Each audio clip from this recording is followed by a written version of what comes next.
नमस्कार मित्रों, आप किसी भी प्रकार की कंपटीशन परीक्षाओं की तैयारी कर रहे हैं और भारतीय इतिहास आपसे याद नहीं होता, तो आइए हमारे साथ।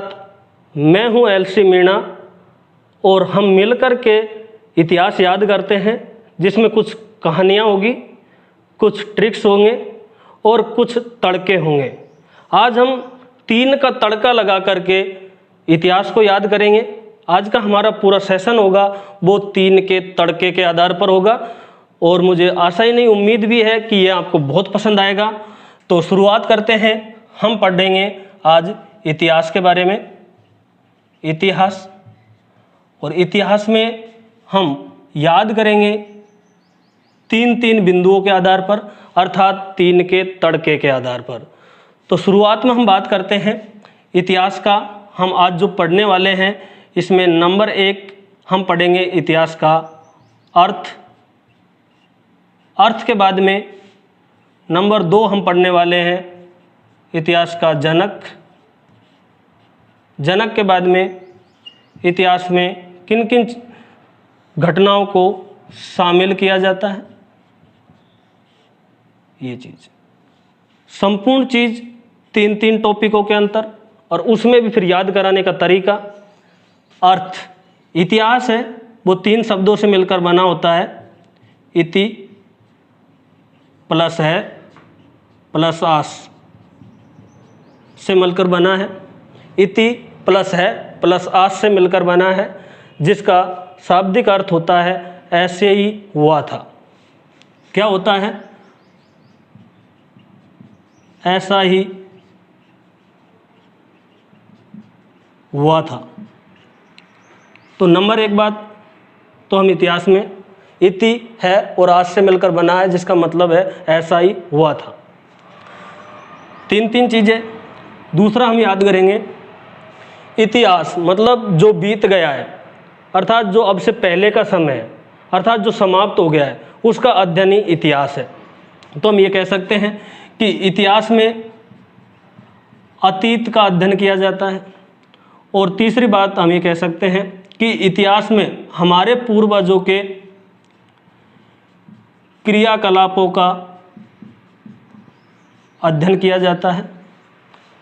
तो हमने 3 चीज़ों के आधार पर देखो, 1, 2 और 3, इति है और आस, ऐसा ही हुआ था। 1, इतिहास में अतीत का अध्ययन किया जाता है। इतिहास में हमारे पूर्वजों के क्रियाकलापों का अध्ययन किया जाता है। 3 चीज़ हमने ये पढ़ी है। अब बात करते हैं जनक। इतिहास का जनक कौन था? इसमें आपको 3 चीज़ें याद रखनी है। 3H, 1H, 2H और 3H। 3H से क्या बनेगा वो बता देता हूँ। नंबर जो 1H है, इसे हमें बनाना है हिस्ट्री। दूसरा जो H है उससे बनाना है हेरोडोटस, और तीसरा जो H है उससे आपको बनाना है हेरोडोटस की पुस्तक, जिसका नाम है हिस्टोरिका ग्रंथ। जनक 3H याद रखने थे। 1H का मतलब इतिहास, इतिहास के जनक हेरोडोटस, और हेरोडोटस की जो पुस्तक है उसका नाम है हिस्टोरिका। हेरोडोटस के बारे में भी 3 चीज़ें याद रखनी है। नंबर 1 बात याद रखना है आपको, यह यूनानी था। हेरोडोटस कहाँ का था? यूनानी। दूसरी बात याद रखनी है कि इनका जो जन्म हुआ है वो 484 ईसा पूर्व से लेकर के लगभग 420 ईसा पूर्व। तो ये जन्म और मृत्यु की तिथि है, अर्थात कहीं कहीं 494 ईसा पूर्व मिलता है जन्म, और 330 से लेकर 320 के मध्य इनकी कहीं मृत्यु हुई है। अर्थात हम ओवरऑल बोले इसके बारे में तो ये जो हेरोडोटस है वो 5वीं सदी ईसा पूर्व का व्यक्ति है। अर्थात इन्होंने जो इतिहास लिखी है वो 5वीं सदी ईसा पूर्व में लिखी है। इसी प्रकार जो इसकी तीसरी बात आपको याद रखनी है वो है हिस्टोरिका की जो विषय वस्तु है, हेरोडोटस ने जो स्टोरी का पुस्तक लिखी है उसकी जो विषय वस्तु है वो विषय वस्तु क्या है? तो इसकी विषय वस्तु है युद्ध व व्यापार। युद्ध व व्यापार, प्रमुख जो विषय वस्तु है वो युद्ध है और व्यापार का वर्णन है। हेरोडोटस ने मध्य एशिया माइनर होकर के दुनिया के देशों की यात्राएं की थी, जहाँ जहाँ आर्य निवास करते थे वहाँ वहाँ का इन्होंने इतिहास लिखा है। इन्होंने युद्ध का क्रमबद्ध रूप से वर्णन किया है। यूनान और फारस के मध्य व्यापारिक संबंधों का भी पता लगता है। कहा जाता है हेरोडोटस ने 5वीं सदी ईसा पूर्व भारत की भी यात्रा की थी एवं भारत के बारे में भी लिखा था। तो ये चीज़ है जनक के बारे में। इसके बाद में आपको याद रखना है कि इतिहास में किन किन चीज़ों को शामिल किया जाता है। तो आप थोड़ा सा यहाँ पे देखना है कि जो हिस्ट्री शब्द है वह 2 शब्दों से मिलकर के बना है। नंबर 1 है हिस्ट्री, HISTORY में HI, और दूसरा है STORY स्टोरी। स्टोरी यानी होता है कहानियाँ। तो हम ये कह सकते हैं कि इतिहास में कहानियों को शामिल किया जाता है। कौन सी कहानियों को? जिनमें हाई लग जाता है। हाई का मतलब किन किन घटनाओं को या किन किन कहानियों को इतिहास में दर्शाएंगे। तो इतिहास में हम किन किन चीज़ों का अध्ययन करते हैं या कौन कौन सी घटना है जिसे हम इतिहास में अध्ययन करेंगे। तो यहाँ पे हमें 3 चीज़ याद रखनी है।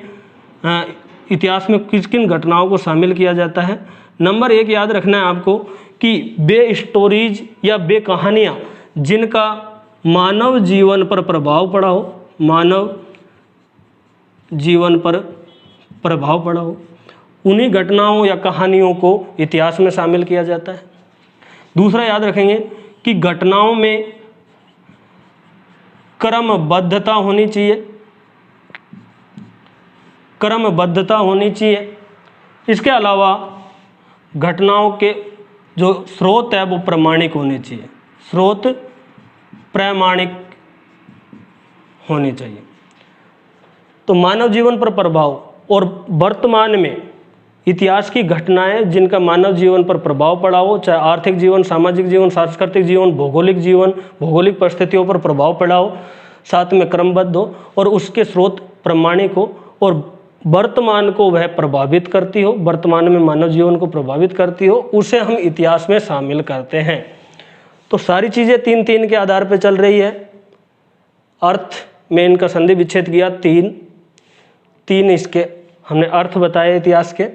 जनक में हमने हेरोडोटस के बारे में इतिहास, हेरोडोटस स्टोरी का, यूनानी 484 ईसा पूर्व से लेकर 430 या 20 ईसा पूर्व में जन्म और मृत्यु की क्रम से कहानी, युद्ध व व्यापार इसकी स्टोरी का पुस्तक के विषय, और शामिल किया जाता है वो भी 3 चीज़। ये 3 का तड़का हम चालू रखेंगे और बीच बीच में ट्रिक्स भी बताएंगे। अभी आगे चलते हैं थोड़ा सा। अब हम याद करेंगे स्रोतों के आधार पर, जो यहाँ दे रखा है कि प्रामाणिक स्रोत होने चाहिए। तो स्रोतों के आधार पर इतिहास का वर्गीकरण, स्रोत के आधार पर वर्गीकरण।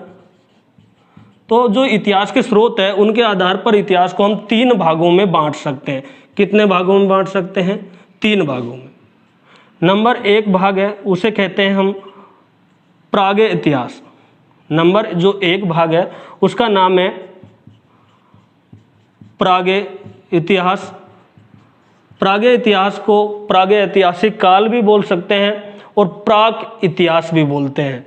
ठीक है, इसे हम प्राचीन भी बोलते हैं, प्राचीनतम। क्या बोल सकते हैं? प्राचीनतम। दूसरा जो है वो है आदि इतिहास, और जो नंबर 3 हम इसको बांट रहे हैं वो है इतिहास।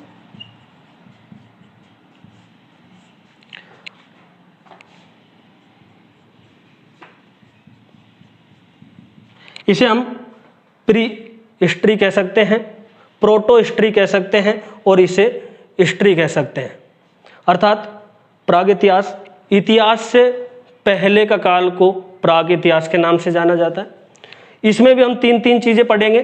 3 चीज़ों में नंबर 1 जो होगी वो है समय, कि इसका समय कब से लेकर के कब तक है।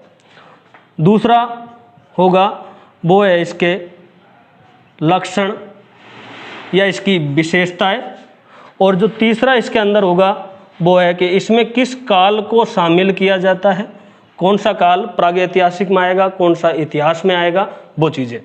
तो 3-3 का तड़का लगातार लगाते रहेंगे। सबसे पहले हम बात करते हैं प्रागैतिहासिक का समय। तो लगभग मानव की उत्पत्ति से लेकर और जब से उन्होंने औजार उपकरणों का प्रयोग प्रारंभ किया तब से लेकर के और कितने तक 3000 ईसा पूर्व तक का जो काल है वो इसमें आएगा। तो हम लिख सकते हैं यहाँ पे 25 लाख वर्ष ईसा पूर्व से लेकर के, और यहाँ लिख सकते हैं या प्रारंभ से भी लिख सकते हैं लेकर के 3000 ईसा पूर्व तक का जो काल है वो प्रागैतिहासिक काल के अंतर्गत आता है। आदि इतिहास की अगर हम बात करेंगे तो 3000 ईसा पूर्व से लेकर 600 ईसा पूर्व तक का काल इसमें आएगा, और 600 ईसा पूर्व से लेकर के वर्तमान तक का जो काल है वो इतिहास कहलाता है। इनका विभाजन किस आधार पर किया गया? किसी भी चीज़ का विभाजन किया जाता है उसका कोई आधार होता है। तो मैं यहाँ पे सबसे पहले आपको बता देता हूँ कि इतिहास के स्रोत का मतलब हमने इतिहास कहाँ से जाना, या कहीं लिखा हुआ होगा वहाँ से, परंतु हम बात करें कि मानव जीवन की उत्पत्ति से लेकर के वर्तमान तक का जो इतिहास है उसका जो लिखित प्रमाण है या जो लिखित इतिहास है वो केवल 0.1% है। तो बहुत बड़ा जो काल है 25 लाख से 3000 ईसा पूर्व तक का, ये ऐसा काल है जहाँ पे लिखित प्रमाण नहीं है। तो हम ये कह सकते हैं कि लिखा हुआ इतिहास नहीं है, लिखित प्रमाण नहीं है। तो किस पर आधारित है? पुरातात्विक स्रोतों पर आधारित है। यहाँ पे जो इतिहास का अध्ययन है हम पूर्णतः पुरातात्विक स्रोतों के आधार पर करेंगे, और उन पुरातात्विक स्रोतों में जो मानव ने उपयोग में लिए हैं जैसे औजार है, मृद भांड है या और कोई उपकरण है, उनके आधार पर। और जो इस काल में जो उपकरण वगैरह थे वो पाषाण के थे, इसीलिए प्रागैतिहासिक या प्राग इतिहास को प्रशस्तर काल के नाम से जाना जाता है, पाषाण काल के। तो हम इसके अंदर पाषाण काल का अध्ययन करेंगे, पाषाण काल, और ताम्र पाषाण व ताम्र काल का भी अध्ययन हम इसी के अंतर्गत करने वाले हैं। अब बात करते हैं आग इतिहास की। आग इतिहास वह इतिहास है जो लिखा है लेकिन पढ़ा नहीं जा सका। लिखित इतिहास है लेकिन पढ़ा नहीं जा सका। जैसे हम बात करेंगे सिंधु घाटी सभ्यता, सिंधु घाटी की सभ्यता, और हम बात कर सकते हैं इसी में वैदिक काल के बारे में भी। यहाँ पढ़ा नहीं जा सका से मतलब है जिसको हम समझ नहीं सके अच्छी तरह से, जिसका हम सही अर्थ नहीं निकाल सके। उसी प्रकार अगर इतिहास की अगर हम बात करते हैं तो लिखा भी है और पढ़ा भी जा सका है। जो इतिहास लिखित है या लेखन सामग्री पर आधारित है उसे हम इतिहास कहते हैं, और यह है महाजनपद, जनपद काल, बौद्ध काल या जैन काल। महाजनपद काल, बौद्ध काल या जैन काल से लेकर वर्तमान तक का इतिहास है वो इतिहास कहलाता है लेखन सामग्री पे। एक बार हम फिर बात करते हैं प्रागैतिहासिक काल। उस काल को कहा जाता है जहाँ पर लेखन कला का अभाव था। इतिहासकार या इतिहास का अध्ययन करने के लिए हमें पूर्णतः पुरातात्विक सामग्री पर निर्भर रहना पड़ता है।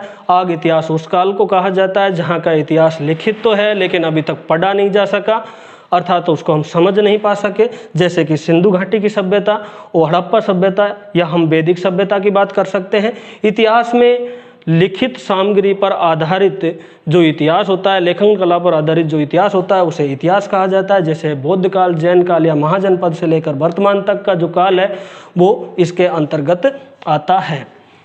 तो सच सच बताना दोस्तों, ये तीन के तड़का आपको कैसे लग रहा है?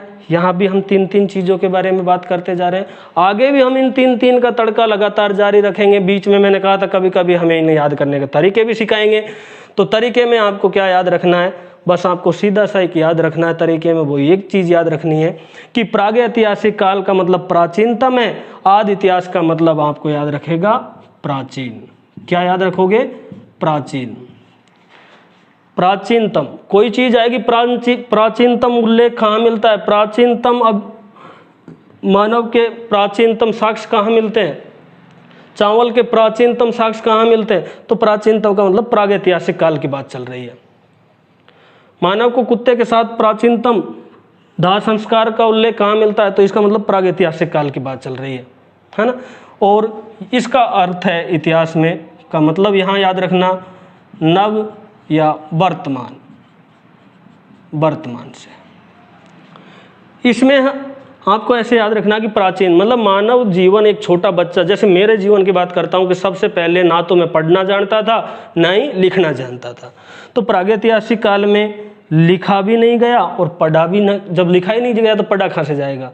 तो लिखना ही नहीं जानते थे, तो शुरू में लिखना नहीं, फिर बाद में हम कै ए है ऐसे लिखना तो लग गए, लेकिन उसे हम पढ़ नहीं सीखते थे। कोई कहेंगे साहब पहले कै सीखते हैं, बाद में पहले कै बोलना सीखते फिर लिखना सीखते। नहीं, कै की बात पढ़ने से का मतलब क्या है? जैसे कि बच्चे से कहा कै लिख बेटा, कै लिख दिया, मैं लिख, मैं भी लिख दिया, ले लिख, ले भी लिख दिया। उसके तीनों को मिला के बोल तो वो नहीं बोल सकता, वो ऐसे बोल सकता है कै, मैं फॉर मछली, है ना, ले फॉर लट्टू, ऐसे बोलेगा वो कमल नहीं बोलेगा, वो कमल बोलना बाद में सीखेगा। तो ये वह काल है, ये प्रारंभ में जहाँ लिखना पढ़ना नहीं आता था, यहाँ पे वो लिखना सीख गया लेकिन पढ़ना नहीं आया, और यहाँ पे वो लिखना भी आता है और बाद में बड़ा हो गया तो उस पर पढ़ना भी आता है। ये चीज़ है।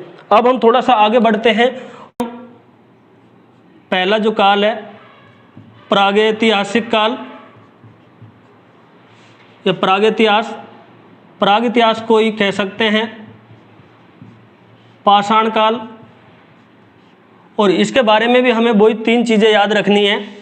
सबसे पहले प्रागैतिहास जो शब्द देने वाला था वो कौन है, उसके बाद में याद रखना है इसे उद्घाटित करने वाला कौन था, उद्घाटित किसने किया था, और उसके बाद में इसका जो वर्गीकरण किया है वो किसने किया है। ये तीन चीज़ हम इतिहास में पहले देख लेते हैं। तो आपको ऐसे याद रखना है कि प्रागैतिहासिक काल में रोज रोज शिकार हुआ करता था। क्या याद रखना है? प्रागैतिहासिक काल में रोज रोज शिकार हुआ करता था, कभी जानवरों का तो कभी व्यक्तियों का या मानव का। तो रोज को हम डेली या रोज रोज, एक रोज को मतलब हम डेली लिख सकते हैं। डेली से आप डेनियल विल्सन याद कर सकते हो। डेनियल विल्सन ने प्रागैतिहास शब्द का सबसे पहले उल्लेख किया। प्रागैतिहासिक काल को उद्घाटित करने का जो श्रेय दिया जाता है वो है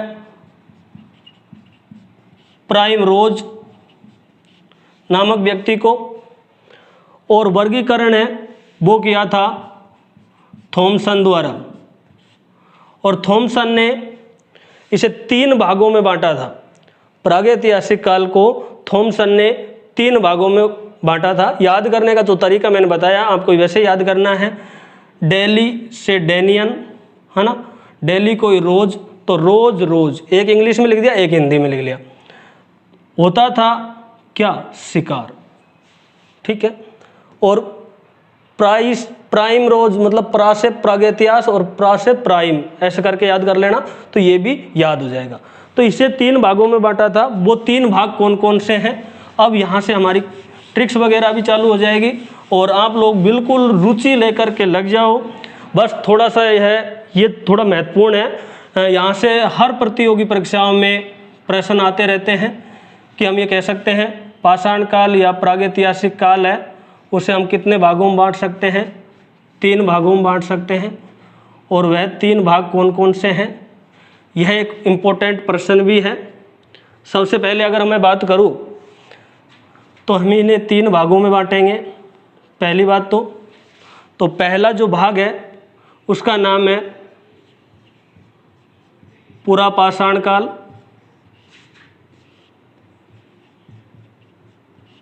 उसके बाद में ये पहली बात। दूसरा जो काल है उसको कहते हैं मध्यपाषाण काल, और तीसरा जो काल है उसे कहते हैं नवपाषाण काल।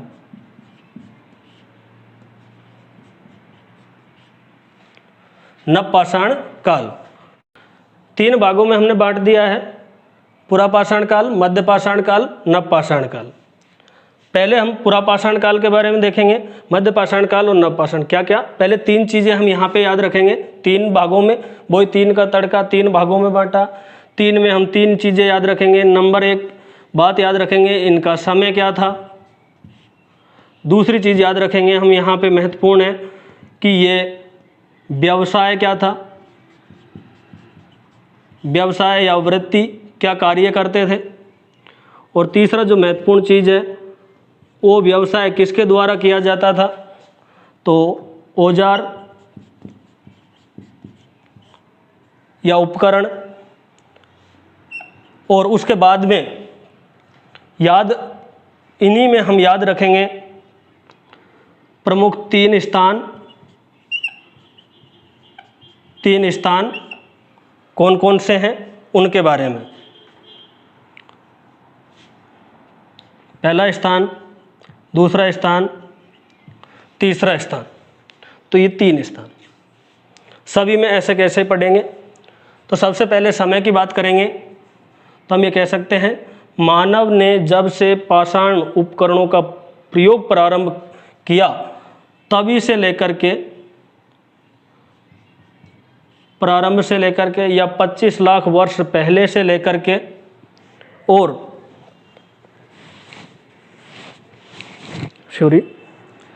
प्रारंभ से लेकर के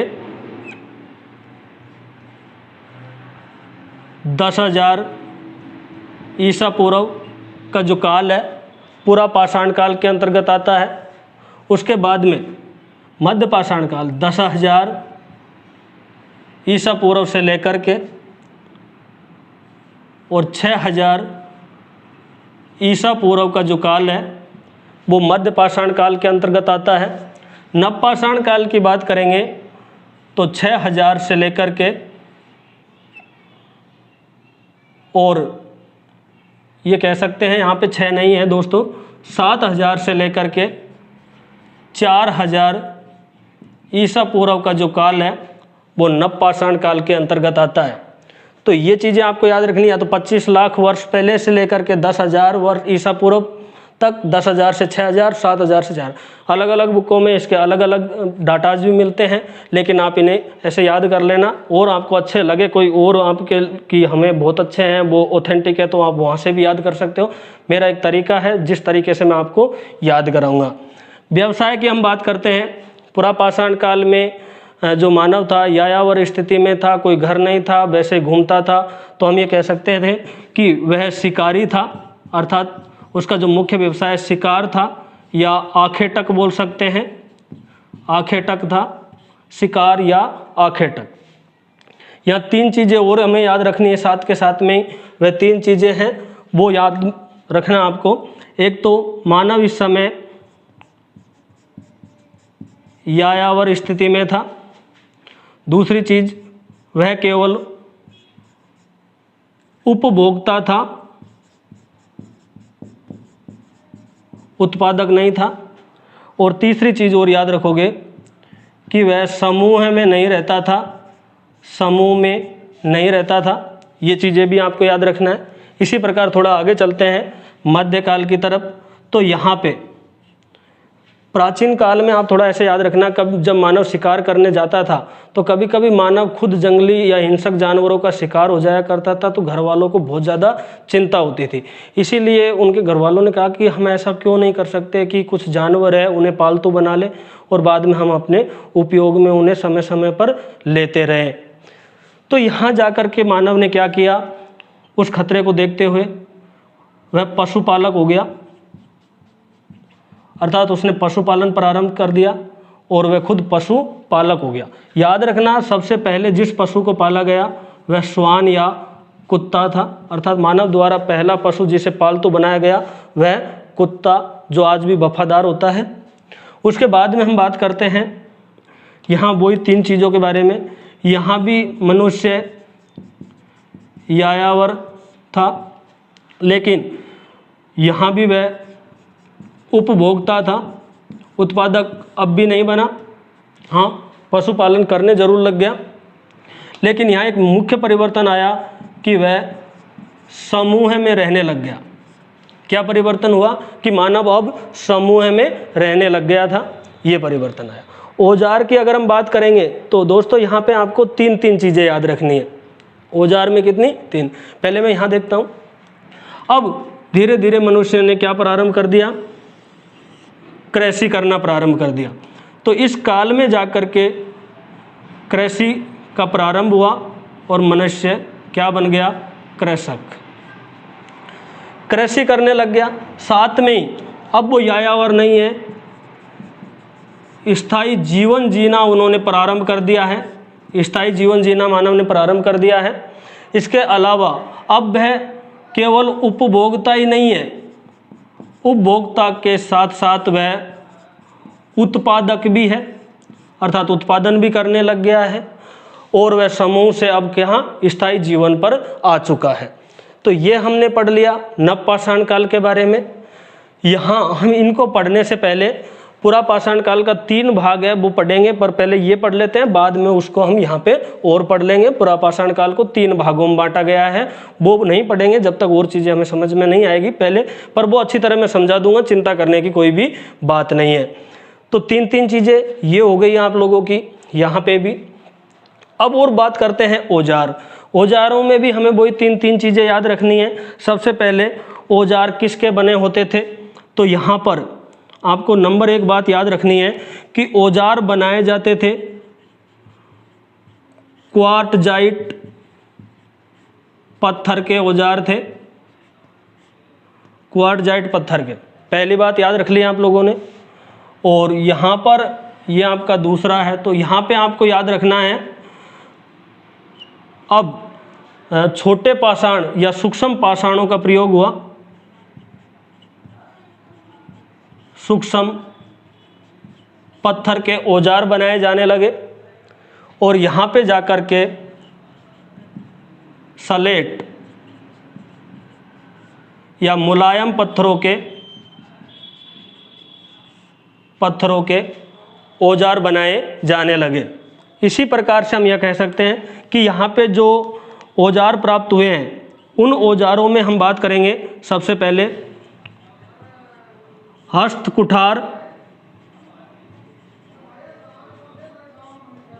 हस्तकुठार।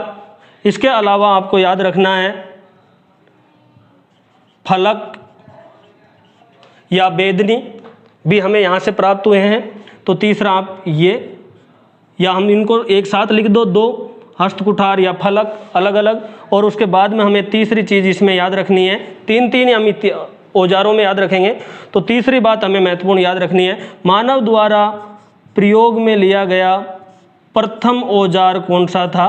तो वह थी कुल्हाड़ी। मानव द्वारा प्रयोग में लिया गया पहला औजार कौन सा था? कुल्हाड़ी थी। ये आप याद रखोगे। इसके अलावा अगर हम यहाँ पे बात करते हैं तो एक चीज़ और यहाँ पे जो महत्वपूर्ण है वो है सूक्ष्म पत्थर के होने के कारण, और औजार का जो आकार है वह भी कैसे हो गया? आकार भी छोटा हो गया। इसी कारण इस युग को माइक्रोलिथ युग के नाम से जाना जाता है। माइक्रोलिथ युग के नाम से जाना जाता है। तो 3 चीज़, क्वार्टजाइट पत्थर के, हस्तकुठार व फलक या बेदनियाँ, प्रयोग प्रथम किया मानव द्वारा किस औजार का? कुल्हाड़ी का। यहाँ हम 3 औजारों में सूक्ष्म पत्थर का प्रयोग, छोटा आकार हो गया, माइक्रोलिथ युग के नाम से भी जाना जाता है मध्य पाषाण काल को। किसके कारण? सूक्ष्म पाषाण उपकरण के कारण। सलेट या मुलायम पत्थरों का प्रयोग हुआ। साथ में ही तीक्ष्ण फलक व पैमाने का प्रयोग होने लग गया उपकरणों में, तीक्ष्ण फलक व पैमानों का प्रयोग होने लग गया। और तीसरी चीज़ जो महत्वपूर्ण इसी के साथ हमें याद करनी है वो है धातु का प्रयोग। किसका प्रयोग होने लग गया? धातु का प्रयोग। और धातु का प्रयोग मानव द्वारा किया गया पहला धातु का प्रयोग वो था धातु तांबा। तांबा धातु का, सबसे पहले तांबा धातु का मानव ने प्रयोग किया। पालतू बनाया कुत्ता, और धातु कौन सी? तांबा। अब बात करते हैं, कृषि करने लग गया था।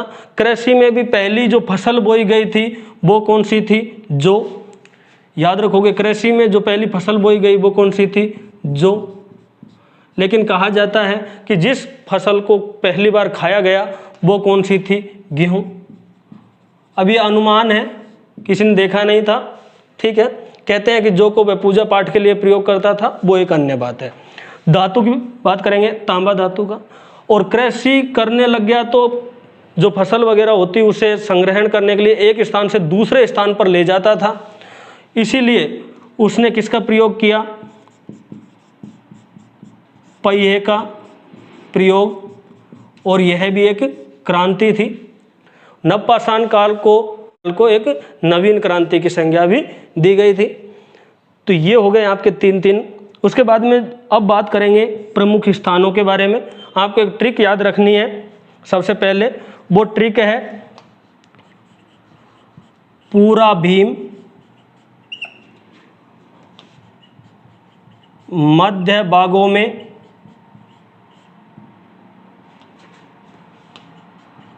नभ मेहरा था। क्या याद रखना है? पूरा भीम, मध्य भागों में नभ मेहरा था। तो यहाँ पे पूरा भीम से क्या हो जाएगा? पूरा का मतलब हो गया पूरा पाषाण काल, और भीम से मतलब हो गया भीम बेटका।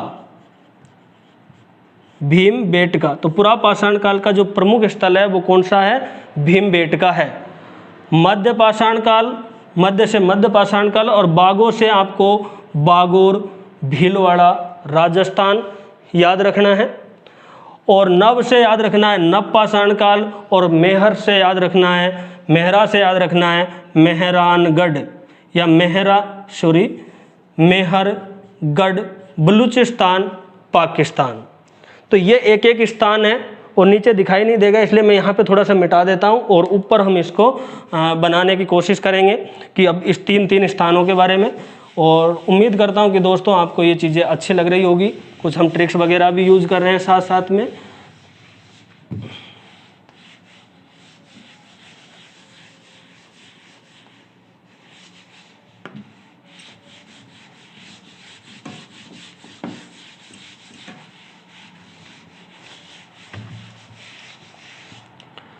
अब हम बात कर रहे थे किसकी? स्थान, प्रमुख स्थान, पुरापाषाण काल का, मध्यपाषाण, नवपाषाण काल का।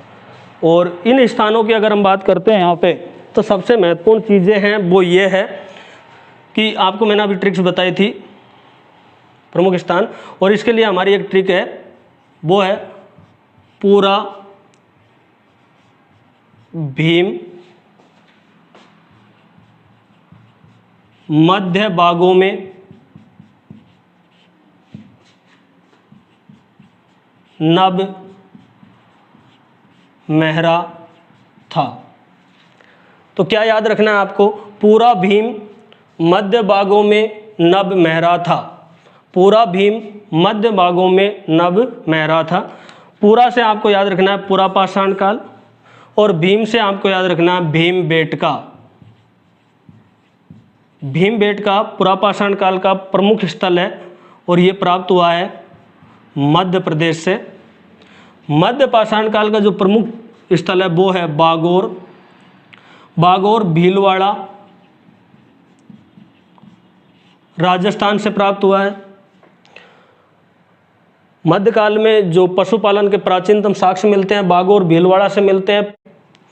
और नव से नव पाषाण काल, और मेहरा से आपको याद रखना है मेहरगढ़, बलूचिस्तान, पाकिस्तान। भीम से अगला जो स्थल है 1, 2, 3 जो भी आगे है, सबसे पहले हमें एक स्थान तो यही हो गया, कौन सा? भीमबेटका। और भीमने से याद रखना हमें कि जो भीम है उसका हाथ अगर किसी पे पड़ जाए, भीम का हाथ अगर किसी की खोपड़ी पर पड़ जाए, खोपड़ी पर पड़ जाए तो वह मारा जाएगा। क्या होगा? मर जाएगा। तो मर जाएगा से आपको याद रखना है मर जा, तो मिर्जापुर। हाथ से याद रखना है हथनोरा।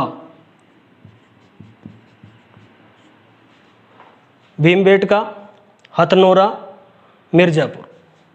भीमबेटका हमें पता ही है कहाँ से है। भीमबेटका में याद रखोगे आप एमपी में। हथनोरा है वो भी कहाँ का है? एमपी। और हथनोरा से प्राप्त हुई है क्या?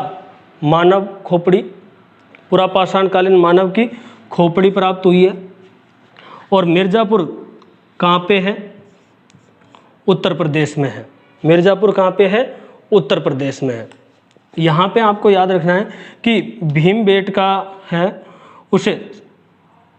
उसमें पुरापाषाणकालीन गुफाएं अर्थात गर्तावास मिले हैं लगभग 500 की संख्या में।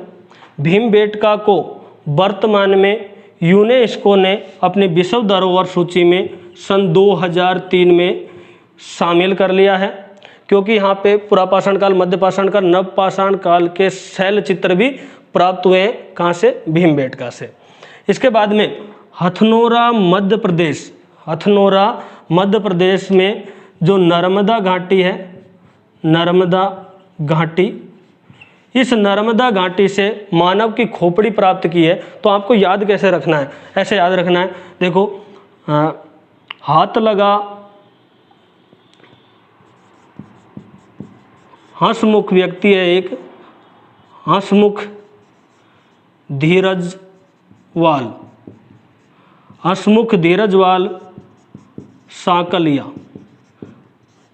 तो हंसमुख व्यक्ति है, बड़ा धीरज वाला व्यक्ति है, उसके हाथ लगी पुरापाषाण कालीन मानव की खोपड़ी। क्या याद रखोगे? हंसमुख व्यक्ति है, हंसमुख व्यक्ति है, धीरज वाला है, उसे हाथ लगी पुरापाषाण कालीन मानव की खोपड़ी। तो क्या याद रखना है? हंसमुख धीरजवाल सांखलिया को हाथ लगी यानी हथनोरा, और क्या? पुरापाषाण कालीन मानव की खोपड़ी। और यह जो मानव था पुरापाषाण कालीन, ये होमो इरेक्टस था। कौन सा था? होमो इरेक्टस। होमो इरेक्टस मानव की खोपड़ी मिली है। कहाँ से? नर्मदा घाटी। किसको मिली है? जिसके हम HD सांकलिया बोलते हैं, जिसका पूरा नाम है हंसमुख धीरजवाल सांकलिया। H का मतलब हंसमुख, D का मतलब धीरजवाल, और सांखलिया को प्राप्त हुई है। कहाँ से? यहाँ से।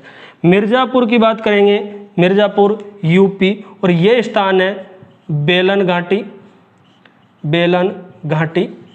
मिर्ज़ापुर यूपी, बेलन घाटी की बात चल रही है, तो आप यहाँ पे याद रख लेना बेलन। बेलन नदी घाटी है, तो आप बेलन से, हमारे घर में बेलन होता है, बेलन किसके पास होता है? महिलाओं के पास, माँओं के पास। महिलाएं माँ होती है, मतलब ऐसे, तो हमारी माँ के पास या माँ के पास क्या होता है? एक बेलन होता है। और माँ बेलन से क्या करती है? हड्ड तोड़ देती है, हड्डियाँ तोड़ देती है, मतलब ऐसे। तो माँओं से या महिलाओं से लड़ाई झगड़ा नहीं करना चाहिए, वरना बेलनों से क्या करती है? माँ हड्डियाँ तोड़ देती है। तो आपको याद रखना है कि बेलन घाटी मिर्ज़ापुर से प्राप्त हुई है मातृ देवी की प्रतिमा, मातृ देवी की प्रतिमा प्राप्त हुई है। और जो ये मातृ देवी की प्रतिमा है, ये बनी हुई थी किसकी? हड्डियों की, हड्डियों की बनी हुई थी। ये बात भी आपको अच्छी तरह से याद रखना है। इसके बाद में हथनोरा हो गया, मिर्ज़ापुर हो गया, ये 3 इसके स्थल। हम बात करेंगे यहाँ पर ही कि 3 संस्कृतियाँ भी यहाँ की महत्वपूर्ण रही है। कितनी संस्कृतियाँ? 3 संस्कृतियाँ जो पुरापाषाण काल से संबंधित है। उन 3 संस्कृतियों के बारे में भी हम यहाँ पे चर्चा कर लेते हैं। पहले एक बार, एक जो संस्कृति है उसे कहते हैं सोहन संस्कृति, नंबर 1। दूसरी संस्कृति है उसका नाम है मद्रास संस्कृति,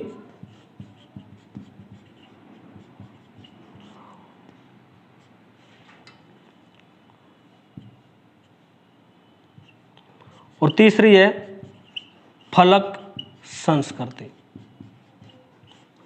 ये तीन संस्कृतियां क्यों महत्वपूर्ण है, इनके बारे में चर्चा करते हैं। सोहन संस्कृति की अगर हम बात करते हैं, सोहन संस्कृति, तो ये सोहन नदी घाटी क्षेत्र, पाकिस्तान की बात है, चबूतरा नाम के स्थान पे, वहाँ पर सर्वाधिक मात्रा में पेबुल मिले हैं। तो हम इसे कह सकते हैं कि वहाँ वो प्राप्त हुए हैं, उन्हीं के कारण वहाँ पे नदी घाटियों में जो पत्थर ऐसे पानी के साथ घूम घूम कर आता है और उसमें एक तरफ फलक लग जाते, एक तरफ धार, किनोर धार वाली हो जाती उनकी, या किनोर वाली हो जाती, तो उन्हें कहा जाता चापर। क्या नाम से जाना जाता? चापर।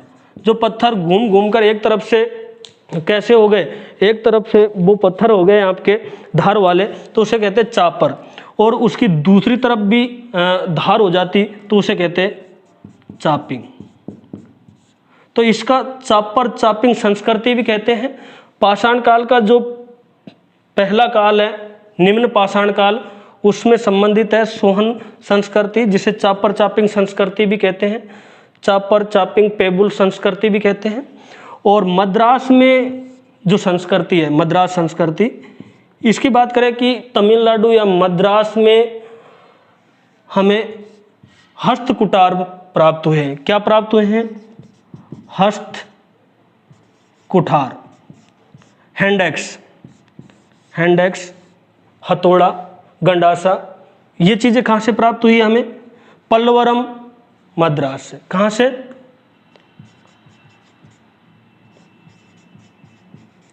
पल्लवरम मद्रास से। इसी कारण इसे दो नामों से जाना गया, मद्रास संस्कृति, और मद्रास संस्कृति को ही हैंड एक्स संस्कृति के नाम से भी जाना जाता है। मद्रास संस्कृति को ही हैंड एक्स संस्कृति के नाम से जाना जाता है, जहाँ पर क्या? हस्त कुठार प्राप्त हुए हैं। इसके बाद में थोड़ा सा और चर्चा में करें हम यहाँ पर, तो एक और चीज़ आएगी कि फलक संस्कृति। इसका जो दूसरा काल है, ये दोनों संस्कृतियों का संबंध किससे है? निम्न पुरापाषाण काल, निम्न पुरापाषाण काल से है। उसके बाद में हम बात करते हैं तो मध्य पुरापाषाण काल। पुरापाषाण काल में निम्न पुरापाषाण काल, फिर मध्य पुरापाषाण काल, फिर उच्च पुरापाषाण काल। तो जो मध्य पुरापाषाण काल है, वहाँ पर जा करके फलक संस्कृति का, अर्थात जो फलक का मतलब होता है यहाँ पे ब्लेड वाला, किनोर, मतलब ऐसे करके फलक बनाए गए पत्थर के ऊपर, तो फलक संस्कृति के नाम से उसे जाना गया है। तो यहाँ पे ये चीज़ें हो गई। हमने पढ़ा पुरातात्विक स्थलों के बारे में, जिसमें पहला है भीमबेटका, दूसरा हथनोरा, फिर है मिर्जापुर। इसी प्रकार से हमने पल्लवरम में भी प्रथम हैंड एक्स खोजे गए, और हैंड एक्स किसके द्वारा खोजे गए? रॉबर्ट ब्रूसफुट के द्वारा। रॉबर्ट ब्रूसफुट ने 1863 में हैंड एक्स प्राप्त किए हैं पल्लवरम मद्रास से। इसी कारण रॉबर्ट ब्रूसफुट को भारतीय इतिहास में, पुरातत्विक इतिहास में महत्वपूर्ण स्थान है। पुरातत्व इतिहास का या पुरापाषाणकालीन इतिहास का जनक कहा जा सकता है। इसी प्रकार से हम बात करेंगे मध्य पाषाण काल में बागोर, भीलवाड़ा। ये तो है ही है, मध्य बागोर से, बागोर और भीलवाड़ा राजस्थान में, यहाँ से पशुपालन के प्राचीनतम साक्ष्य प्राप्त हैं। अब बाग होते हैं, बाग का मतलब जंगल से याद रखेंगे। उस समय ऐसे तो था नहीं, किसी ने बगीचा लगा दिया हो, मतलब जंगल। और जंगल में आदमखोर जानवर पाए जाते हैं, आदमखोर जानवर पाए जाते हैं, और आदमखोर जानवर बहुत ज़्यादा पाए जाते हैं। हम कहते हैं जंगल आदमखोर जानवरों का गढ़ हुआ करता था। तो आदमगढ़ याद रखोगे, आदमगढ़ एमपी में है।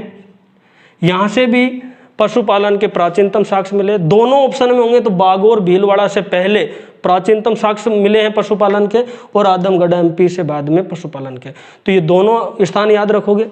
तीसरा जो दूसरा स्थान है उसके बारे में, ये तो मुख्य स्थान, अब 2-3 स्थान और याद करेंगे, 3 चल रहे हैं। तो इसके बारे में अब अगला देखते हैं हम यहाँ पे कि जो बाग बगीचा जंगल होता है उसमें चारों ओर पानी होता है। तो चौपानी मांडो याद रखोगे, चौपानी मांडो हमारा ये दूसरा स्थल है। और तीसरा स्थल आप लिखोगे Pratapgarh UP. Pratapgarh UP. Pratapgarh UP की अगर हम यहाँ पे बात करते हैं तो प्रतापगढ़ यूपी में बाद में 3 स्थलों के बारे में भी हमें याद करना पड़ेगा। यहाँ पे एक है सराय नाहरराय, एक और जो स्थल है दूसरा वाला वो है मेहदड़ा, और जो तीसरा है वो है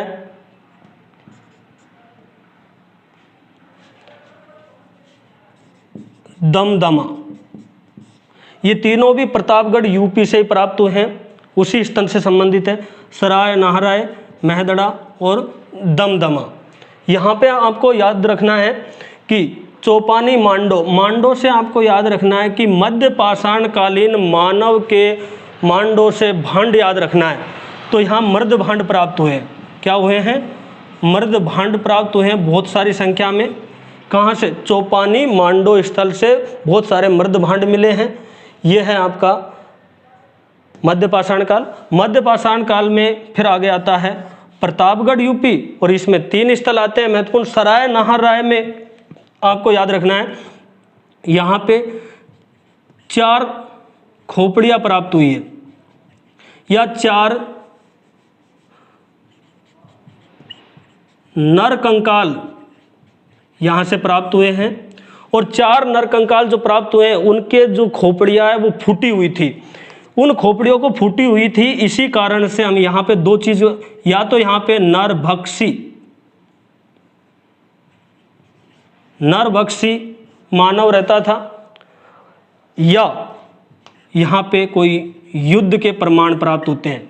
तो कंकालों के सिर फूटे हुए थे, खोपड़ियाँ फूटी हुई थी, इसलिए या तो यहाँ नरभक्षी थे और यहाँ पे युद्ध के प्रमाण प्राप्त हुए। ये तो है सराय नाहरराय। मतलब आप याद रखना कि जंगल, बागों से बाग से जंगल, जंगल में आदमखोर जानवर, चारों ओर पानी भरा होता है, ठीक है। उन जानवरों का बड़ा प्रताप है ऐसे। उसके बाद में वहाँ एक नहर था, नहराय, वहाँ एक नहर आया, नहर ने 4 आदमियों को मार दिया, है ना। नरभक्षी, वो नहर नरभक्षी था और खा गया, उनसे साथ युद्ध हुआ तो उनको नहर खा गया, उनकी खोपड़ियाँ फोड़ दी। ऐसे करके याद रख लोगे। अब बात करते हैं मेहदड़ा। मेहदड़ा में आपको याद रखना है कि मेहदड़ा से हमें क्या क्या मिलते हैं। एक है बूचड़ खाना। इसके अलावा हम क्या बात करें तो मेहदड़ा से हमें प्राप्त हुए हैं लगभग 25, तो यहाँ से हमें समाधान प्राप्त हुए हैं, या सब प्राप्त हुए हैं, समाधान प्राप्त हुए हैं। और इसके अलावा लगभग हमें यहाँ पे 35 प्राप्त हुए हैं चूल्हे प्राप्त हुए। बूचड़ खाना का प्रमाण कैसे मिला है? बूचड़ खाना, एक 35 चूल्हों में से एक चूल्हे के अंदर एक अर्ध जला भैंसा प्राप्त हुआ, जिससे हम ये कह सकते हैं कि यहाँ पर बूचड़ खाना था। लोग मांसाहार को पका करके खाते थे। ये मध्य पाषाण काल की बात है। इसके बाद में हम एक और बात करते हैं इसी बूचड़ खाने के आधार पर, और यहाँ पर मेहदड़ा क्यों प्रसिद्ध है कि यहाँ पे जो समाधान प्राप्त हुए उनमें से कुछ समाधान ऐसे थे जिसमें युगल समाधियाँ थी। क्या थी? मेहदड़ा से युगल समाधान के साक्ष्य प्राप्त हुए, मतलब स्त्री और पुरुष दोनों को एक साथ ही दफनाया गया। तो हम ये कह सकते हैं कि लगभग ऐसा हो सकता है कि एक दिन दोनों की मृत्यु कैसे हो सकती है, वो भी जाए तो मतलब एक की हो सकती है, 2-3 कैसे हो सकती है? हो सकता है यहाँ कोई सती प्रथा का प्रमाण हो सकता है, मतलब ऐसा अनुमान लगाया जा सकता है मेहदड़ा से। और दमदमा से याद रखना कि बस आप लोग का तो दमदमा ही नहीं मारा, बहुत तेज गुस्सा आ रहा, दमदमा ही नहीं मारा, दमदमा नहीं मारा तो भाई अपना सिर फोड़ ले, मतलब ऐसे करके किससे लड़ेगा, मतलब ऐसे तो सिर फोड़ ले किससे? सिलबट्टा से। तो यहाँ पे सिलबट्टा का प्रमाण प्राप्त हुए हैं। 3 नर कंकाल यहाँ से प्राप्त हुए हैं और 5 युगल समाधियाँ भी यहाँ से प्राप्त हुई है। कहाँ की बात कर रहा हूँ मैं? दमदमा से। अब बात करते हैं मेहरगढ़, बलूचिस्तान, पाकिस्तान। वहाँ से नवपाषाणकालीन कृषि के प्राचीनतम साक्ष्य मिले हैं। मैंने कहा था यहाँ पे हमने ट्रिक्स में मेहरा कौन था? भीम। और भीम क्या होता था? चीर देता था।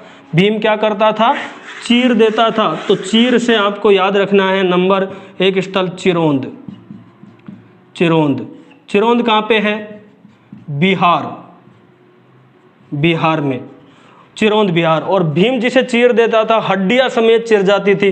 तो चिरौंद बिहार से क्या प्राप्त हुए हैं, हड्डियों के उपकरण या औजार प्राप्त हुए हैं। औजार कहाँ से प्राप्त हुए हैं, चिरौंद बिहार से। नवपाषाणकालीन स्थल है।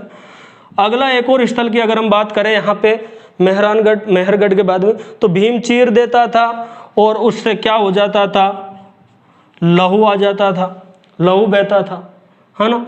तो लहुरा देव, लहुरा देव, और लहुरा देव भी एक स्थल है किसका, नवपाषाणकालीन स्थल है लहुरा देव।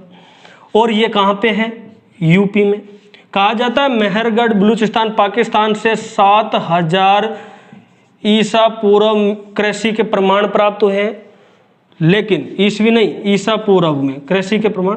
कहा जाता है कि बाद में लहुरा देव यूपी में लगभग विद्वान इसे बताते हैं कि 8000 ईसा पूर्व के कृषि के प्राचीनतम उल्लेख कहाँ प्राप्त हुए हैं, लहुरा देव यूपी से प्राप्त हुए हैं। इसी प्रकार अब जब वो लहू के हवा लग जाती थी, हवा लग जाती थी तो वो क्या हो जाता था, सूख जाता था। तो लहू के क्या लग जाती थी, हवा, है ना। तो आप याद रखना, लहू को लग गई क्या, हवा, हवा। तो हवा कैसी, कोल्ड। तो यहाँ पे याद रखना कोल्डी हवा। और कोल्डी हवा से क्या मिले हैं, चावल के प्राचीन प्रमाण मिले हैं, कोल्डी हवा प्राचीनतम प्रमाण। इसके अलावा नवपाषाण काल के 2 स्थल है, एक का नाम है बुर्ज होम और एक का नाम है गुप्फ कराल। बुर्ज होम और गुप्फ कराल आप याद रखना। देख, मेहर से आप मेहरानगढ़ दुर्ग याद रख सकते हो। मेहरानगढ़ दुर्ग राजस्थान में भारत की सबसे लंबी प्राचीर वाला दुर्ग है। इसमें बुर्ज बने हुए हैं, तो बुर्ज बने हुए हैं, बुर्ज होम याद रख सकते हो। ये जम्मू एंड कश्मीर में है। और मेहरानगढ़ से गुफा जाती है, तो गुप्फ कराल, और वो गुफा कहाँ जाती है, जम्मू कश्मीर जाती है। तो मेहरानगढ़ से में बुर्ज है और उस बुर्ज वाले मेहरानगढ़ से गुफा जाती है जम्मू कश्मीर। तो बुर्ज होम, गुप्फ कराल दोनों कहाँ है, जम्मू कश्मीर में है, नवपाषाणकालीन स्थल है। बुर्ज होम से हमें गर्तावास मिले हैं, गर्तावास प्राप्त हुए हैं। गुप्फ कराल से जो गर्तावास प्राप्त हुए हैं, उस गर्तावास में गेरू का प्रयोग हुआ है। किसका प्रयोग हुआ है, गेरू का। बुर्ज होम का मतलब है जन्म स्थान। बुर्ज होम का शाब्दिक अर्थ होता है जन्म स्थान। गुप्फ कराल का शाब्दिक अर्थ होता है कुम्हार की गुफा। तो ये यहाँ पे जो इनके महत्वपूर्ण स्थल थे, हमने 3-3 के आधार पर ये सारी चीज़ें याद कर ली है। अब हम बात करेंगे पुरापाषाण काल। और पुरापाषाण काल को बांटा गया है 3 भागों में, वो छोड़ दिया था मैंने, तो वो भी थोड़ा सा देख लेते हैं। हम पुरापाषाण काल को 3 भागों में बांटा हुआ है। अब जब इतना ही पढ़ लिया तो उसको क्यों छोड़ते हैं, 3-3 की बातें हैं। इसे 3 भागों में बांटा गया है। इन 3 भागों में से जो नंबर 1 भाग है उसे कहते हैं लोअर या निम्न पुरापाषाण काल। पुरापाषाण काल। यहाँ पे मध्य पुरापाषाण काल और ये है उच्च पुरापाषाण काल। निम्न पुरापाषाण काल में जो मानव था, प्रो ऑस्ट्रेलाइड तो था ही, प्रोटो ऑस्ट्रेलाइड तो था ही, परंतु ये जो काल है मुख्यतः वो किसका है, होमो इरेक्टस का काल है। तो यहाँ पे होमो इरेक्टस का काल माना जाता है किसे, निम्न पुरापाषाण काल। मध्य पुरापाषाण काल है उसको माना जाता है नियंडर थाल या नियंडरथल मानव का काल माना जाता है। और इसे माना जाता है होमो सेपियंस का काल, आधुनिक मानव का काल। ये तीनों कालों में हम ऐसे याद रखेंगे, होमो इरेक्टस का काल, नियंडरथाल का काल, होमो सेपियंस जो आधुनिक मानव है उसका काल माना जाता है। इनमें जो आगे हम बात करेंगे, इसमें 2 प्रकार के उपकरणों के आधार पर इसे बांटा जाता है। एक में हम ये कह सकते हैं कि यहाँ पे हैंड एक्स प्राप्त हुए हैं, और हैंड एक्स 1963 में सबसे पहले किसने प्राप्त किए हैं? रॉबर्ट ब्रूसफुट व्यक्ति है, उन्होंने प्राप्त किया। कहाँ से? पल्लवरम,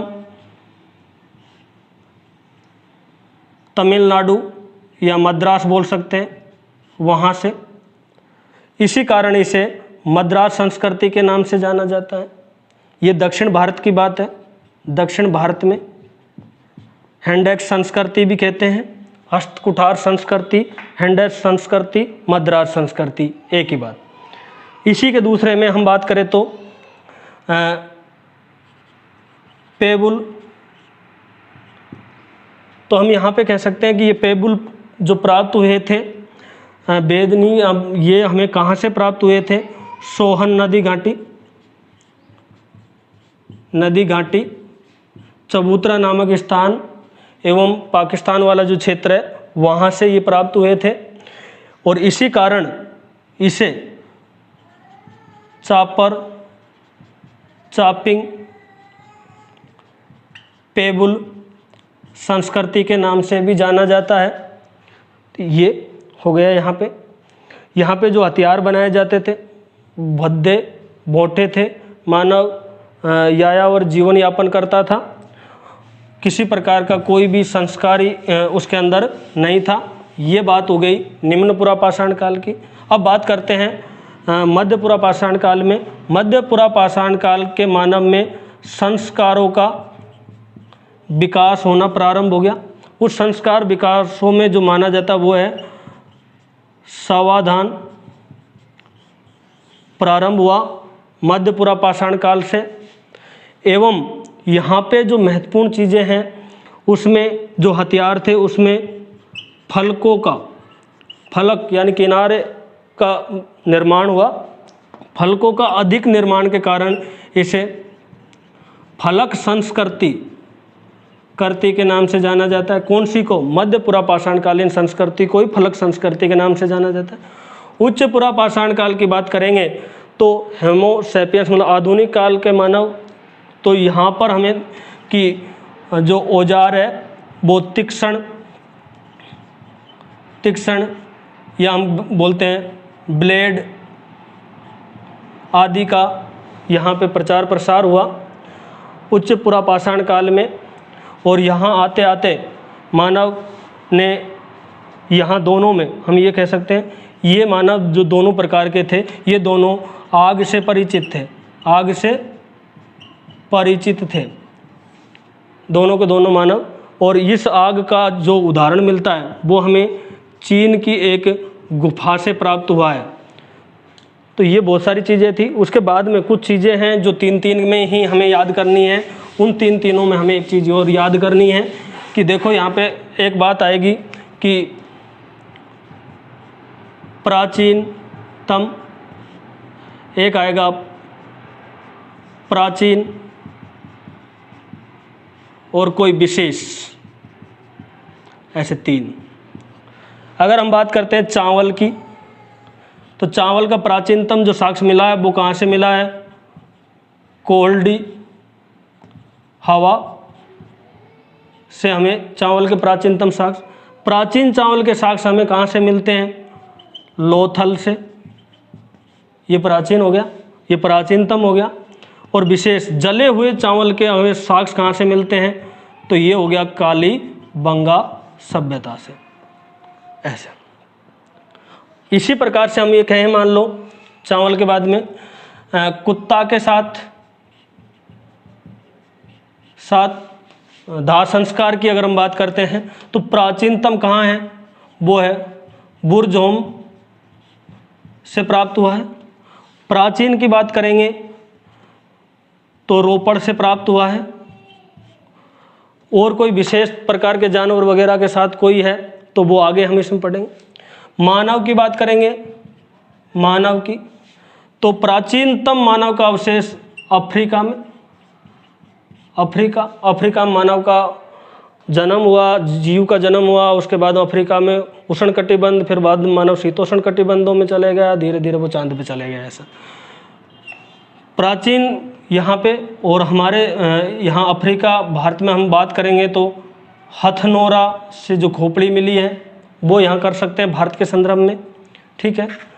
इसी प्रकार से फिर बाद में और कोई आएगा तो इसी प्रकार हम कहेंगे कि मान लो युगल समाधि की बात करते हैं तो युगल समाधि महदड़ा प्रतापगढ़ से हमें प्राप्त हुई है, ठीक है।